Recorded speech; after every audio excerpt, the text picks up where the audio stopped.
여러분 인생은 고난의 연속이다라는 말이 있죠. 이 말에 동감하시는지 모르겠어요. 100% 동감합니다. 인생에는 왜 그런지 늘 고난이 다가오죠. 어린 시절에는 이렇게 착각했었습니다. 나이를 먹으면 먹을수록 약간 인생의 경험이 많으니까 인생이 조금 더 쉬워지고 인생이 조금 더 편해지고 인생이 조금 더 평안해질 거라 이런 생각을 했는데 착각이었죠. 왜냐하면 살아보니까 인생은 전혀 그렇지가 않다는 걸 깨닫게 됩니다. 왜죠? 예상하지 못한 어려운 일들이 계속 우리에게 펼쳐지기 때문이죠. 특히 건강의 문제가 우리 발목을 잡을 때 참 그때가 힘든 것 같아요. 왜냐하면 이 건강의 문제는 내 노력으로 어떻게 해결하고 극복할 수 있는 문제가 아니기 때문입니다. 나이가 먹을수록 내 건강의 문제가 발생하고 맞죠. 그리고 또 내 부모님과 가족들의 건강의 문제가 계속해서 발생하고 또 성도들의 건강의 문제도 찾아옵니다.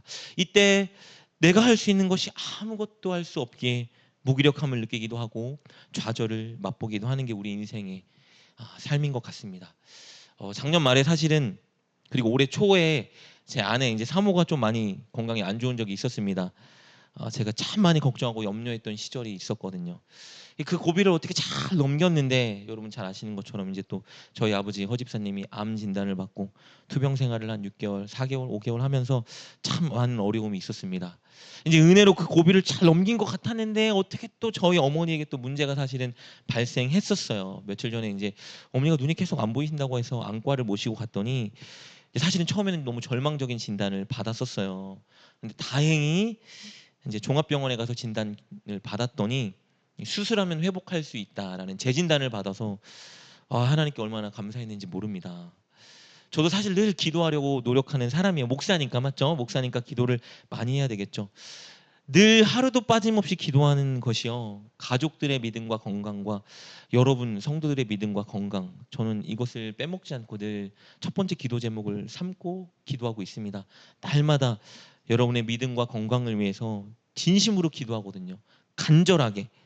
근데 그렇게 기도하는데 참 미안하죠. 여러분도 잘 아시는 것처럼 성도 믿음의 문제가 발생하기도 하고 가족과 성도의 건강의 문제라는 것이 그 고난이 늘 찾아옵니다.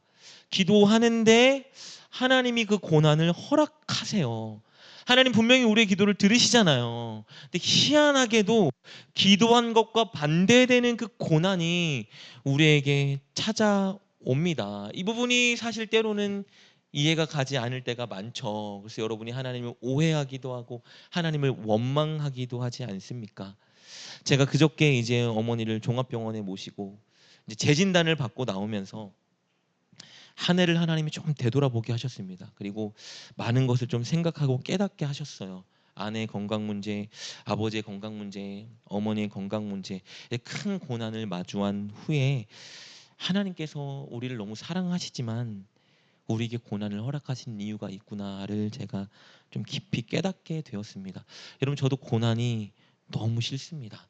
우리 중에 고난을 좋아하는 사람이 누가 있겠습니까? 그런데 우리에게 고난이 필요하다라는 것을 제가 깨닫게 되었습니다. 물론 여러분 중에 너무 큰 고난으로 힘겨운 상황을 겪고 있는 분들에게는 고난이 필요합니다 이 말이 상처가 될 수도 있어요. 여러분이 오해하지 않으셨으면 좋겠습니다. 충분히 이해합니다, 여러분. 그러나 때로는 고난이 있기에 우리가 우리의 작고 연약함을 인정할 수 있고요. 동시에 하나님밖에 없습니다. 하나님을 의지할 수 있게 됩니다. 그리고 고난 중에 반드시 하나님의 위로와 소망과 은혜를 경험하게 되어서 우리가 하나님을 더 신뢰하게 만들어 주십니다. 이것은 저의 주장이 아니고요. 성경이 말하고 있는 주장입니다. 여러분 고린도서 1장을 보면요. 바울이 엄청 큰 고난을 당했을 때 자신이 그 고난을 당한 목적을 그들에게 고린도 교 성도에게 이렇게 간증합니다. 우리 고린도후서 1장 4절 5절 말씀이 이렇게 기록되어 있네요. 우리의 모든 환난 중에서 우리를 위로하사 우리로 하여금 하나님께 받은 위로로서 모든 환난 중에 있는 자들을 능히 위로하게 하시는 이시로다. 그리스도의 고난이 우리에게 넘친 것 같이 우리가 받는 위로도 그리스도로 말미암아 넘치는도다. 여러분, 바울은 복음을 전하다 엄청난 환난을 만났습니다. 아마 그의 인생 중에 가장 큰 고난으로 여길 수 있는 고난이 그에게 다가왔어요. 그때 바울이 무엇을 경험했냐 하면요, 하나님의 엄청난 위로를 경험했습니다. 위로하시는 하나님의 은혜를 경험했다라고 그가 간증하고 있어요. 여러분, 하나님은 고난이라는 포장지로 싸서 하나님의 위로를 우리에게 선물로 주시는 분입니다.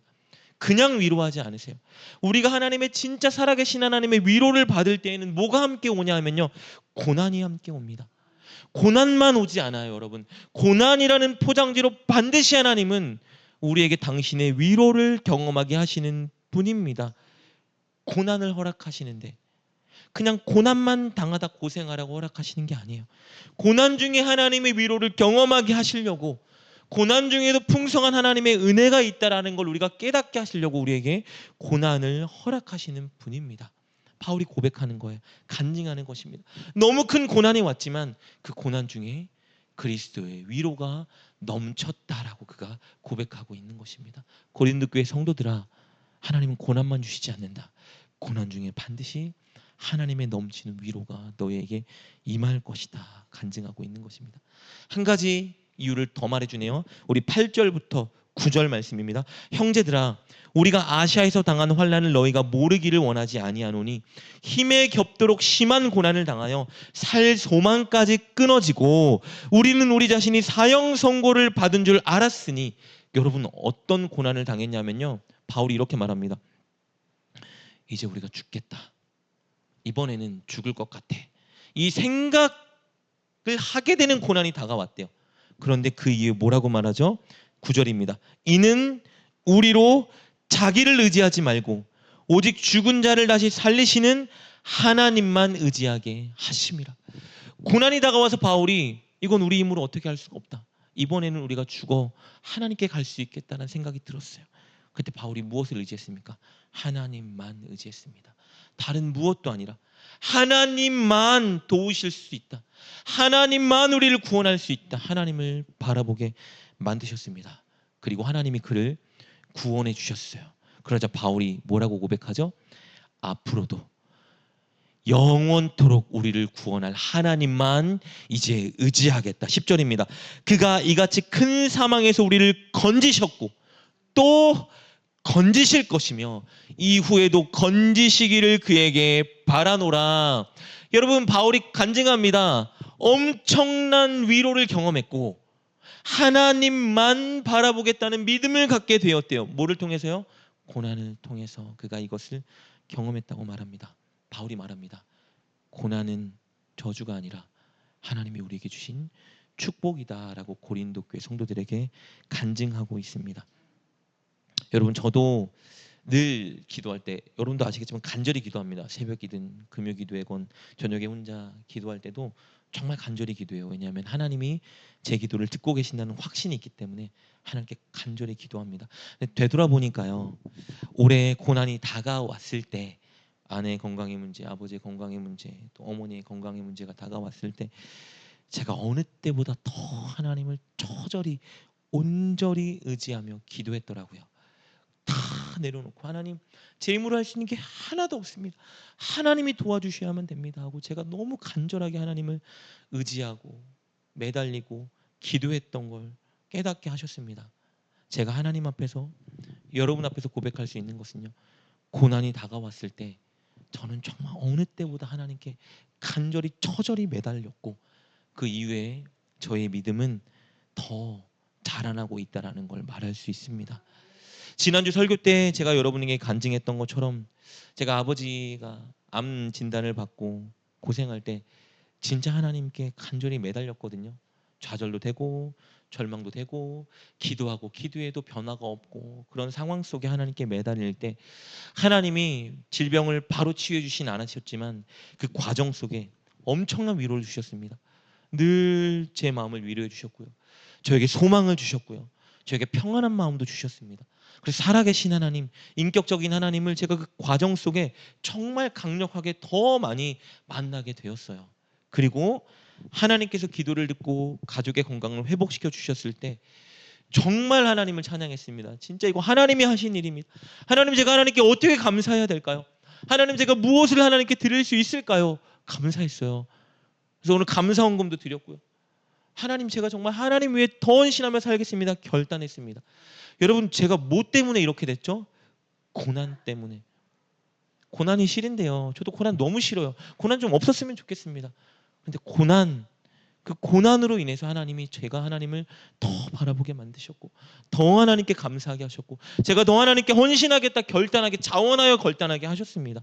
그리고 제가 그저께죠, 어머니가 이제 종합병원에서 재진단을 받고 나서 오늘 시편 30편 11절 말씀이 제 마음에 너무 맴돌기 시작했습니다. 우리 11절 12절 오늘 시편 말씀 이렇게 기록되어 있습니다. 다윗이 고백하는 거예요. 주께서 나의 슬픔이 변하여 내게 춤이 되게 하시며 나의 베옷을 벗기고 기쁨으로 띠띠우셨나이다. 이는 잠잠하지 아니하고 내 영광으로 주를 찬양하게 하심이니 여호와 나의 하나님이여 내가 주께 영원히 감사하리이다. 이 말씀이 제 마음 가운데 계속 맴도는 거예요. 나의 슬픔이 변하여 내가 춤이 되게 하셨고, 나의 베옷, 슬플 때 입는 옷이죠, 그것을 벗기시고 기쁨으로 나를 띠우셨으니 하나님, 제가 어찌 잠잠할 수 있겠습니까? 내가 주님 영원히 감사하겠습니다. 이 고백이 제 마음속에 막 일어나기 시작했습니다. 제가 이 하나님을 여러분과 나눠야 되겠다는 생각이 막 들었어요. 그래서 사실은 오늘 준비한 주일 설교가 이 본문이 아니었는데 그저께 급하게 말씀 본문을 바꾸게 되었습니다. 왜냐하면요, 저에게 이렇게 역사하셨어요, 여러분에게 자랑하고 싶은 게 아니고요, 오늘 이 하나님이 여러분의 하나님이시고 여러분에게도 동일하게 일할 하나님이시기 때문에 여러분께 꼭 이 하나님을 소개하고 말씀드리고 싶었습니다. 여러분, 혹시 지금 문제와 고난으로 고통당하고 계시다면 그것이 영적인 문제일 수도 있고, 여러분 신앙의 문제일 수도 있고, 건강의 문제일 수도 있고요, 관계의 문제일 수도 있고, 가족들에게 발생한 문제일 수도 있겠죠. 장래, 미래에 대한 염려일 수도 있을 것 같아요. 각자가 가지고 있는 고난의 크기, 그것을 어떻게 잴 수 있겠습니까? 다 다방면으로 어려움과 고난을 겪고 있을 줄 압니다. 그런데 여러분, 하나님은 우리에게 문제와 고난만 주시는 분이 아닙니다. 하나님은 우리에게 그 문제를 뛰어넘을 수 있는, 고난을 뛰어넘을 수 있는 위로와 은혜를 반드시 주시는 분이십니다. 여러분, 그 하나님을 신뢰하며 너무 낙심하지 마시고 너무 염려하지 마십시오. 하나님 여러분을 그냥 두지 않으십니다. 반드시 여러분을 위로하시고 여러분을 도와주시고 여러분에게 소망을 주실 하나님이십니다. 여러분이 이 고난과 어려움과 문제를 통해서 하나님을 더 의지하게 만드실 것이고 여러분의 믿음을 더 견고하게 하나님이 만들어 주실 것입니다. 오늘 그 하나님을 바라보고 나아가는 저와 여러분 되었으면 좋겠습니다. 오늘 본문의 저자 다윗도 바로 그것을 경험했습니다. 자신에게 은혜를 주신 하나님을 간증하는 내용이 오늘 시편 30편 말씀입니다. 여러분, 우리가 잘 아는 것처럼 다윗은 하나님의 은혜로 이스라엘 왕이 됐어요. 다윗은 왕이 될 수 없는 사람입니다. 평민 출신이에요. 막내였어요. 여러분, 당시에 막내는요, 뭐가 될 수 있는 인물이 아닙니다. 장자는 귀히 여기는 존재였지만 막내는 무엇도 될 수 없는 존재였어요. 게다가 직업이 뭐였어요? 목동, 목자. 여러분, 이미지가, 목자 이미지가 좋죠? 절대 그렇지 않아요. 목자 이미지는 굉장히 안 좋습니다. 우리가 예수님이 우리의 목자 되신다 생각하니까 좋은 이미지지만 목동은 정말 천한 직업이었어요. 사람들이 비천하다 여기는 직업이었습니다. 여러분, 한 가정의 막내요 목동이었던 사람이 어떻게 왕이 됩니까? 하나님의 은혜로 하나님이 다윗을 이스라엘의 왕으로 세워주셨어요. 왕으로 세워주셨을 뿐만 아니라 전쟁에 나갈 때마다 그를 도와주셔서 그의 방패가 되셨고 그의 검이 되셔서 늘 승승장구하게 하셨죠. 다윗이 엄청 권세와 명예를 얻고 평안하고 부강한 나라를 이루도록 하나님이 만들어 주셨습니다. 그런데 다윗이 부강해지고 권세를 얻기 시작하니까요, 그 다윗이 어느새 교만해지기 시작했습니다. 마치 자신의 노력과 힘으로 무엇을 이룬 것처럼 착각하기 시작했어요. 그리고 자기 힘과 경험과 지혜로 지금 누리고 있는 이 모든 것들을 영원히 누릴 수 있다고 착각했습니다. 즉 하나님을 의지하는 그 철저한 의존성이 사라지기 시작한 거예요. 오늘 말씀 여러분 6절 볼까요? 다윗이 이렇게 지난날 고백했던 거예요. 내가 형통할 때에 말하기를 영원히 흔들리지 아니하리라 하였도다. 스스로가 뭐라고 말했냐면요, 높은 자리에 올라가고 나라가 부강해지니까 이 형통이 영원히 나와 함께 할 것이다. 내 지혜와 내 힘과 내 인맥과 이 모든 것들로 이것이 영원할 것이다 착각하기 시작했어요. 그래서 하나님이 어떻게 하셨는지 아세요? 그에게 고난을 허락하셨습니다. 다윗을 높이시고 산처럼 강하게 만드신 분이 하나님이셨는데 다윗이 철저히 하나님만 의존하니까 그를 높여주셨던 것인데 그가 교만해지기 시작하자 하나님의 은혜를 다윗에게서 가리셨어요. 고난을 허락하셨습니다. 다윗이 그래서 이렇게 고백하는 거예요. 여호와여, 주의 은혜로 나를 산같이 굳게 세우셨었는데 이제 주의 얼굴을 가리심에 내가 근심합니다 라고 말하고 있어요. 어떤 고난을 허락하셨냐면요, 심각한 질병을 허락하셨습니다. 병명이 무엇인지는 몰라요. 성경에서 말해주고 있지 않습니다. 그런데 분명한 것은 죽음의 직전에 놓이기까지 그의 건강이 위태하도록 하나님께서 허락하셨습니다. 여러분, 그토록 사랑하는 다윗에게 하나님이 왜 고난을 허락하셨을까? 교만해졌으니까 매 맞고 정신 차리라고요? 괘씸하니까 어디 한번 당해보라고요? 아니에요, 여러분. 하나님 그런 분 아니십니다. 하나님이 다윗을 너무 사랑하기 때문에 그에게 고난을 허락하셨어요. 하나님만 의지하지 못하고 하나님만 바라보지 못하면 결국은 구원받는 신앙에서 멀어지고 죄에 빠져 살 것을 아셨기 때문에 사랑하는 그에게 고난을 허락하셨습니다. 사랑하는 자녀가 잘못된 길을 가면 사랑하기에 회초리를 들 수밖에 없는 부모의 심정으로 하나님이 그에게 고난을 허락하신 거예요. 여러분, 여기서 명심해야 될 것이 있습니다. 하나님이 우리에게 고난을 허락하실 때 여러분, 하나님 마음이 어떤지 아세요? 하나님 고난 허락하셨으니까 자 당해봐라. 하나님 가만히 있어요? 진짜 하나님은 모르는 사람이에요.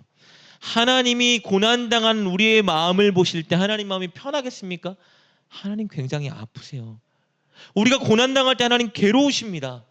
그럼에도 불구하고 우리에게 왜 고난을 허락하시는 거예요?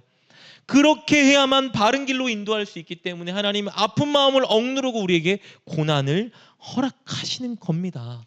다윗에게 그 마음으로 고난을 허락하시는 거예요. 그때서야 다윗이 깨달았어요. 나를 이 자리로 인도해 주셨던 분이 하나님이셨는데, 하나님의 은혜로 내가 이 자리에 섰던 것인데, 내가 하나님을 철저히 의존하고 사랑하는 마음이 있었는데 그 모든 건 내가 다 잃어버렸구나. 내가 성공과 명예와 평안과 바쁜 일에 취해서 하나님의 은혜 다 잃어버리고 하나님을 의존하는 그 마음을 내가 잃어버렸구나. 다윗이 깨닫게 된 것입니다. 그래서 어떻게 한 거예요? 이 고난을 통해서 다윗이 다시 하나님께 되돌린 거예요. 하나님께 엎어져서 하나님께 기도하기 시작합니다. 볼까요? 8절부터 10절입니다. 여호와여, 내가 주께 부르짖고 여호와께 간구하기를 내가 무덤에 내려갈 때에 나의 피가 무슨 유익이 있으리요? 진토가 어떻게 주를 찬송하며 주의 진리를 선포하리이까? 여호와여, 들으시고 내게 은혜를 베푸소서. 여호와여, 나를 돕는 자가 되소서 하였나이다. 그가 회개합니다. 그가 하나님께 이렇게 고백하는 거예요. 하나님, 제가 주를 찬송하고 제가 주를 다시 선포하고 싶은데 제가 이렇게 병에 걸려서 무덤에 내려가면, 진토에 내려가면 어떻게 그렇게 할 수 있겠습니까? 하나님, 저를 불쌍히 여기셔서 다시 한번 저를 살려주시고 제가 하나님을 찬송하고 주의 진리를 선포할 수 있게 도와주십시오. 다시 나를 돕는 자가 되어 주십시오. 그가 기도한 거예요. 뭐가 있으니까요? 고난이 있으니까. 그가 다시 되돌아 납작 엎어져 하나님만 의지하고 하나님께 기도하는 자리에 서게 되었습니다. 하나님이 왜 그에게 고난을 허락하셨어요? 그를 벌하려고? 그를 아프게 하려고? 아니요. 그가 다시 하나님만 바라보고 하나님만 의지하고 하나님의 은혜를 경험하게 하시려고. 그래서 이렇게 다윗이 회개하자 하나님이 그에게 은혜를 베풀어 주신 거예요. 그의 질병을 고쳐주셨습니다. 그래서 다윗이 이렇게 간증하네요. 2절 3절입니다. 여호와 내 하나님이여 내가 주께 부르짖음에 나를 고치셨나이다. 여호와께서 주께서 내 영혼을 스올에서 끌어내어 나를 살리사 무덤으로 내려가지 아니하게 하셨나이다. 다윗이 무엇을 경험했습니까? 용서의 하나님, 치유의 하나님, 여호와 라파 하나님을 그가 경험했습니다. 단순히 병을 고친 것을 경험한 게 아니에요. 뭐가 회복된 거예요? 그의 신앙과 영이 회복된 것입니다. 그래요, 그가 한 가지를 하나님께 결단합니다. 어떤 결단일까요? 잠잠하지 아니하고 이제 영원히 하나님께 감사하며 살겠습니다. 우리 11절 12절입니다. 주께서 나의 슬픔이 편하여 내게 춤이 되게 하시며 나의 베옷을 벗기고 기쁨으로 띠띠우셨나이다. 이는 잠잠하지 아니하고 내 영광으로 주를 찬송하게 하심이니 여호와 나의 하나님이여 내가 주께 영원히 감사하리이다. 이렇게 고백하고 있는 거예요. 다윗이 질병이 걸렸을 때 어떻게 기도했었죠? 단순히 하나님 저 병 고쳐주세요. 저 오래 살고 좀 세상을 누리고 하나님 돈 벌어오는 것도 좀 펑펑 쓰고 살아야 되지 않습니까? 억울합니다. 이렇게 기도하지 않았어요. 하나님 제가 하나님을 찬송하고 주의 진리를 선포하는 자가 되어야 됩니다. 저 좀 오래 살려주십시오. 이렇게 기도했었어요. 그래서 9절 뭐라고 기도했었습니까? 내가 무덤으로 내려갈 때 나의 피가 무슨 유익이 있으리요? 진토가 어떻게 주를 찬송하며 주의 진리를 선포하리까? 제가 하나님 무덤에 내려가고 진토에 묻히면 어떻게 주님을 찬송하고 주를 선포하겠습니까? 하나님 제가 주님을 찬송하고 진리를 선포할 수 있도록 저를 제발 한 번만 더 살려주십시오. 기도했죠. 그리고 하나님이 살려주셨더니 그가 뭐라고 말해요? 잠잠하지 아니하고 내가 이제 주를 찬송하며 영원히 주께 감사하겠습니다. 여러분 다윗은 지금 구원의 하나님, 치유의 하나님, 회복의 하나님을 경험했습니다. 그리고 이제 뭐라고 결단해요? 다시는 하나님께서 나에게 베풀어 주셨던 그 은혜를 잊지 않고 살겠습니다. 다시는 교만해지지 않기 위해서, 하나님을 잊지 않기 위해서 내가 늘 하나님의 은혜를 기억하고 감사하며 살겠습니다. 결단하고 있는 것입니다. 무엇이 그를 새롭게 했죠? 무엇이 그를 회복시켰습니까? 고난 중에 찾아온 하나님의 은혜였습니다. 그래서 다윗에게는 고난이 필요했어요. 바울에게도 고난이 필요했고요. 저에게도 고난이 필요하고요. 여러분에게도 애석하지만 고난이 필요합니다. 여러분. 물론 고난만으로는 축복이 아니에요. 고난 자체는 저주입니다. 고난 자체는 절대 선물이 될 수 없어요. 그러나 고난 중에 우리와 함께 하신 하나님의 은혜가 있기에 고난은 축복이 될 수 있습니다.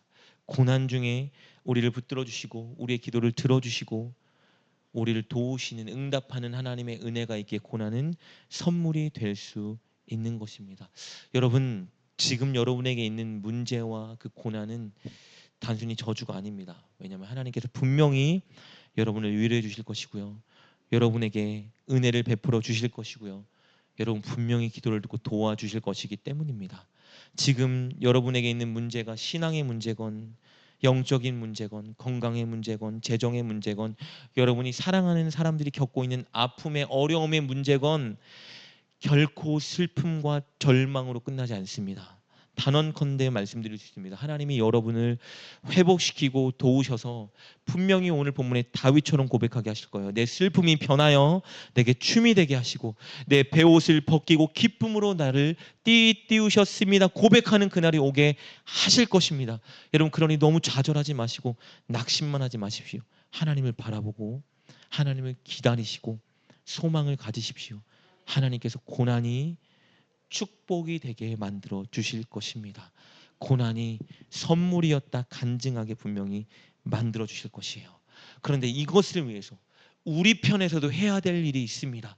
끝으로 우리가 무엇을 해야 되는지, 이 고난을 축복으로 만들기 위해 우리는 무엇을 해야 되는지 두 가지를 나누고 마치고자 합니다. 첫째, 반드시 하나님께 전심으로 기도하고 도움을 간구해야 됩니다. 고난이 왔을 때 다윗이 무엇을 했습니까? 하나님만 의지하고 철저히 하나님께 매달리고 기도했습니다. 삶의 문제가 있다면, 고난이 있다면 그 자리에 절망하고 주저앉아 불평하지 마세요. 하나님께 나오십시오. 하나님께 다 털어놓고 맡기셔야 돼요. 하나님만 나를 도울 수 있다라고 고백하고 하나님께 매달려야 됩니다. 그때 역사가 일어나요. 여러분 삶에 고난이 있는데요, 문제가 있는데요, 결코 변화되지 않아. 이유가 있어요. 하나님께 전심으로 매달리지 않기 때문입니다. 매달려야 돼요. 고난이 있다면 지금 기도할 때입니다. 새벽을 깨우셔야 돼요. 피곤해서 하루 힘들게 보내는 것보다 하나님의 도움을 얻지 못하는 괴로움이 더 큽니다. 새벽이 어렵다면 늘 말씀드리잖아요. 낮이건 저녁이건 상관없습니다. 시간을 떼어놓고 하나님만 바라보고 하나님만 의지하며 하나님께 매달리는 그 시간이 저와 여러분에게 반드시 있어야 합니다. 그때 하나님은 우리의 기도를 절대 외면하지 않으십니다. 우리의 기도를 반드시 듣고 반드시 역사하십니다. 모든 성경에서 말해주고 있는 게 그거예요. 모든 성경의 믿음의 선조들이 뭐하고 있습니까? 고난이 다가올 때 다 내려놓고 하나님께 매달렸습니다. 하나님만 바라보고 하나님께 매달렸어요. 그럴 때 하나님이 한 번도 외면한 적이 없으십니다. 다 듣고 역사해 주셨습니다. 여러분 고난이 다가올 때 잊지 마십시오. 하나님이 기도의 자리로 여러분을 초청하는 것입니다. 기도하십시오. 새벽이건 아침이건 저녁이건 온 마음을 다해 하나님께 매달려 기도하는 여러분 되셔서 이 고난을 축복으로 만드는 여러분 되시길 주님의 이름으로 축복합니다. 그리고 고난이 다가올 때 이 고난을 축복으로 만들기 위해 우리가 해야 될 두 번째 일입니다. 하나님이 베풀어 주셨던 은혜를 기억하고 감사 고백하는 것입니다. 다윗은 하나님이 고난 중에 그의 기도를 듣고 역사하시자 어떻게 결단했죠? 오늘 12절 말씀이었죠. 이는 잠잠하지 아니하고 잠잠하지 않겠대요. 가만히 있지 않겠다고 말합니다. 주를 찬송하게 하심이니 주님 내가 영원히 주께 감사할 것입니다 라고 고백하고 있습니다. 여기서 끝나지 않아요. 그래서 어떻게 했는지 아세요? 이스라엘 백성들에게 왕으로서 선포합니다. 자, 이렇게 선포합니다. 우리 4절 5절 볼까요? 다윗이 치유받고 나서 백성들에게 선포하고 권면하는 내용입니다. 주의 성도들아 여호와를 찬송하며 그의 거룩함을 기억하며 감사하라. 그의 노여움은 잠깐이요 그의 은총은 평생이로다.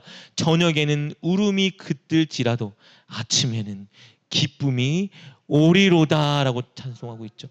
하나님은 너희가 저녁에 울음이 깃든 어려움을 허락하실지라도 아침이면 기쁨으로 감사할 수 있게 만드시는 분이니 뭐래요? 여호와를 찬송하며 기억하며 감사하라. 여러분 우리는 하나님의 은혜를 너무 쉽게 잊어요. 나를 구원하신 은혜, 내 죄를 용서하신 은혜, 예배 중에 내게 은혜를 베풀었던 은혜, 찬양 중에 나를 위로했던 은혜, 기도 중에 내게 소망 주셨던 은혜, 내 기도를 듣고 응답하고 도우셨던 은혜. 우리는 하나님이 무수히 많은 은혜를 부어주시는데 너무 쉽게 하나님의 은혜를 잊습니다.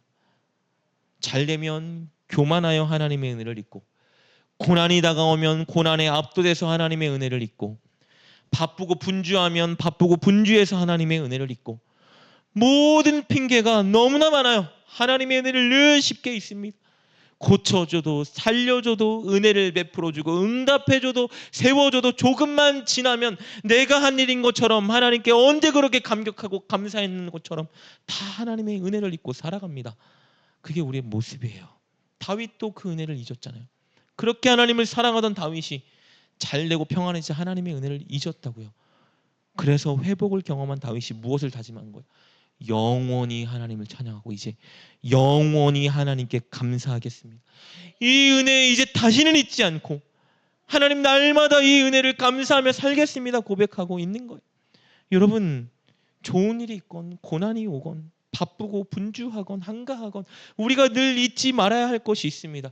우리를 향해 부어주신 하나님의 은혜를 잊으면 안 돼요. 여러분 하나님이 우리를 향해 부어주셨던 놀라운 은혜가 너무나 많잖아요. 지난날 여러분 다 잊고 있잖아요. 바쁘고 어렵고 좋은 일 없으면 감사하지 않고 그 은혜를 찬양하지 않고 살아가는 것이 우리의 모습 아닙니까? 여러분 하나님이 주셨던 은혜 중에 여러분 지금 다 잊혀진 은혜 무엇들이 있습니까? 바쁘고 분주한 삶을 살아가면서 여러분이 잊고 산 하나님의 은혜가 무엇인지 오늘 좀 기억해 보셨으면 좋겠습니다. 다가온 문제로 불평하고 원망하느라 잊혀진 하나님의 은혜가 얼마나 많이 있습니까? 오늘 여러분 그 은혜를 좀 끄집어내셨으면 좋겠어요. 여러분에게 베풀어 주셨던 은혜를 좀 다 끄집어내십시오. 얼마나 많은 은혜가 있었는지 은혜를 다 세어보세요. 감사할 수밖에 없습니다. 감사할 것밖에 없습니다. 늘 감사를 노래하고 고백하셔야 합니다. 그럴 때 어떤 고난이 앞으로 다가와도 넉넉히 이겨내고 하나님의 은혜를 경험하는 우리가 될 수 있습니다. 말씀을 정리합니다. 사랑하는 여러분, 하나님은 우리에게 고난을 허락하시지만 고난만 허락하지 않으십니다. 고난을 이겨낼 수 있는 하나님의 은혜를 우리에게 허락하십니다. 고난을 통하여 고난을 거쳐 더 큰 믿음의 사람으로 만들어 가실 것입니다. 지금 슬픔이 있습니까? 기쁨으로 바꿔주실 것입니다. 애통과 염려가 있습니까? 춤추게 만드실 거예요. 그 하나님을 기억하고 믿음으로 여러분 철저히 하나님께 매달려 기도하는 여러분 되셨으면 좋겠습니다. 그리고 오늘부터 받았던 은혜 다 꺼내세요. 예전 주일학교 시절부터 주셨던 은혜 다 끄집어내보세요. 그 은혜를 노래하고 찬양하세요. 지금 고난을 넉넉히 이겨낼 수 있는 기쁨과 평안을 주실 것입니다. 앞으로 어떤 고난이 찾아와도 여러분 이겨낼 수 있는 은혜를 여러분에게 주실 것입니다. 그렇게 하나님만 매달리고 기도하는 여러분 되시고 하나님의 은혜를 늘 기억하고 고백하고 노래하는 여러분 되셔서 고난이 고난으로 끝나는 것이 아니라 고난을 축복으로 만들 수 있는 저와 여러분 될 수 있기를 주님의 이름으로 축복합니다. 오늘 말씀을 붙들고 하나님께 한번 기도했으면 좋겠습니다. 이 시간 기도할 때 하나님, 고난 앞에 불평하고 좌절하고 앉아있지 말고 하나님만 의지하고 철저히 하나님께 매달리는 내가 되게 하여 주시옵소서. 고난 왔다고 하나님이 주셨던 은혜 다 잃어버리고 살지 말고 날마다 하나님이 주셨던 은혜 하나하나 끄집어내며 그 은혜를 기억하고 감사하는 내가 되어 늘 고난 중에도 하나님의 평안과 은혜를 고백하고 간증하며 고난을 축복으로 만드는 내가 되게 하여 주시옵소서. 함께 믿음으로 결단하며 기도하며 나아갑시다. 기도하겠습니다.